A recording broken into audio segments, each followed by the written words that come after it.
Bine v-am regăsit!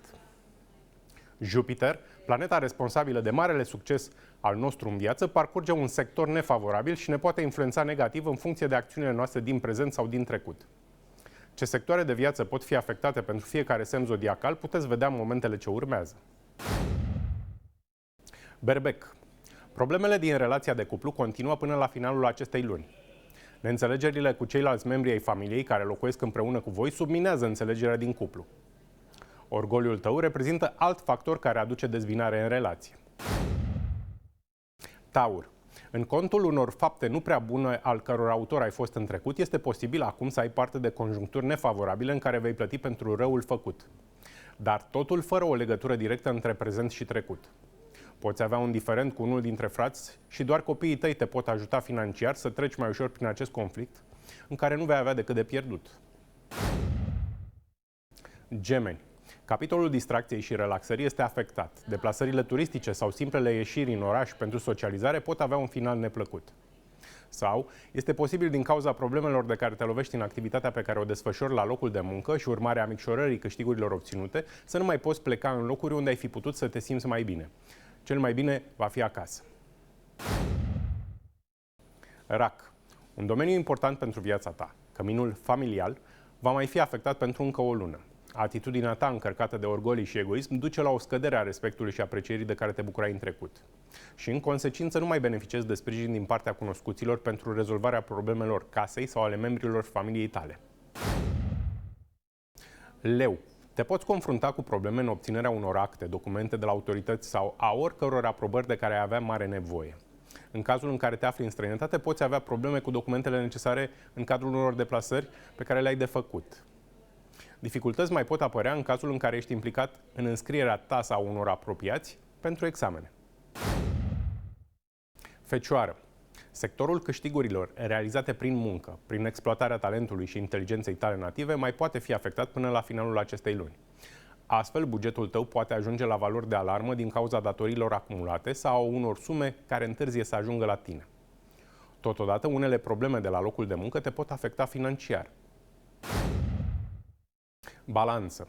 Unele probleme din relația de cuplu și faptul că aproape toată lumea nu prea mai are o părere bună despre tine duc la scăderea energiei tale de viață și astfel, din cauza supărării care te cuprinde, devii vulnerabil în fața unor afecțiuni care îți pot afecta starea de sănătate. Doar dialogul cu cei care nu se mai încred în tine mai poate remedia situația. Scorpion.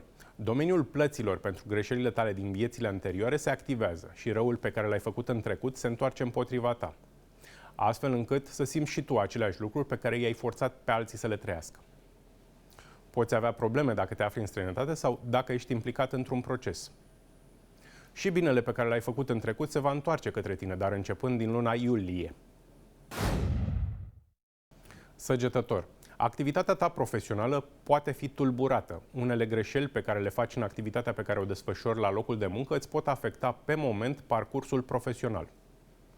Aceste probleme prin care treci sunt generate de faptul că petreci foarte mult timp la distracție sau din cauza unor datorii financiare acumulate pentru care nu găsești soluții.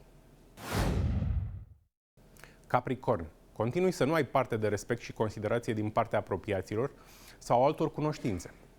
Această părere nu prea bună pe care o are toată lumea despre tine este o consecință a relației nu prea bune pe care o ai cu partenerul de viață și cu ceilalți membri ai familiei care locuiesc împreună cu tine sub același acoperiș.